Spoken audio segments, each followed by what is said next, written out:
Hi there, day 19 readers. We are finishing up Matthew chapter 13 today.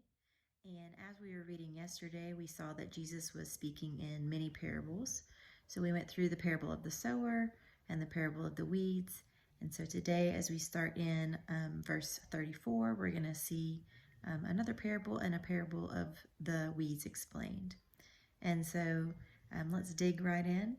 So the parable of the weeds actually gets explained, and we talked about it a little yesterday, but when we look at the weeds and the wheat growing together and who's sowing the seeds, we can actually identify through these verses that Jesus explains the sower of the good seed is Jesus, and those good seeds are believers, and then the sower of the weeds, is the devil, and he's obviously working against Jesus and working against believers. And then it leads us into this section of verses that talks about that the Son of Man will send his angels to gather up out of his kingdom all the causes of sin and lawbreakers and throw them into the fiery furnace. In that place there will be weeping and gnashing of teeth. So all the way up to verse 42 there. And one thing that I really saw today in today's reading was a very seriousness of, if we believe there's a heaven, we also need to understand that there's a hell, and that it is not a good place for people to end up. That weeping and gnashing of teeth, the fiery furnace, all of that is describing this place where an unbeliever will end up. And so I think that even gives us more of a sense of urgency as we read through there. I know we talked about that yesterday, but just sharing the gospel and sharing your testimony with others and telling others what you're learning through this reading, those are all ways that you can glorify God in this. And as we read in verse 43, some of the best news is that it says, then the righteous will shine like the sun in the kingdom of their Father. And so we will see that as believers, we will have that radiant glory in the end. And that, of course, is part of, the best news that we're going to read in the Bible. And then it goes into these parables about the hidden treasure, the parable of the pearls, and then the parable of the net. And all of these actually reference the kingdom of heaven. And when I first read through this, I was thinking, oh, how great, how valuable, the kingdom of heaven is. The kingdom of heaven's like a great pearl. But then I was kind of studying it and reading some different commentaries.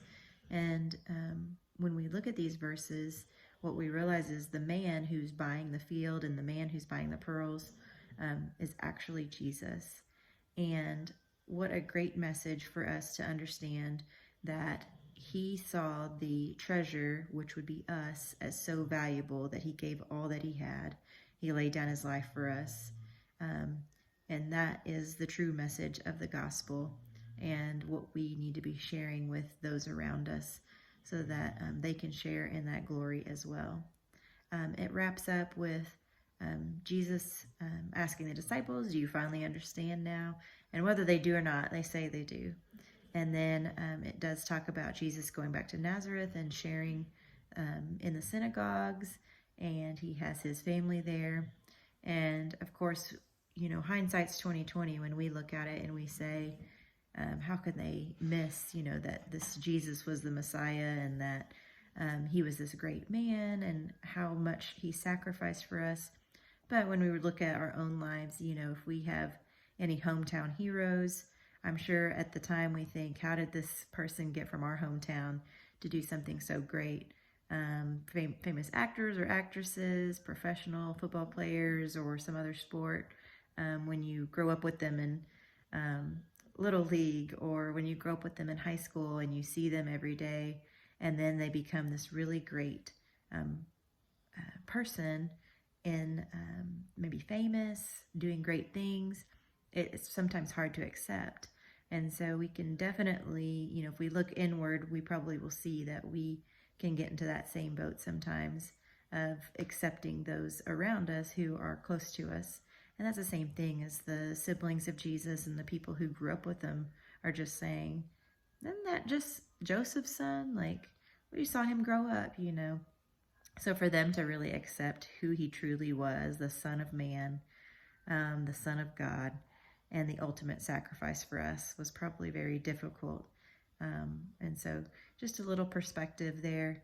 And I hope that as you have read this chapter, you really gained not only some great perspective and some urgency, but that you also appreciate the fact that at one point Jesus will send down his angels, and that we will shine just like the sun in the kingdom of heaven. I hope y'all have a great day. Enjoy reading.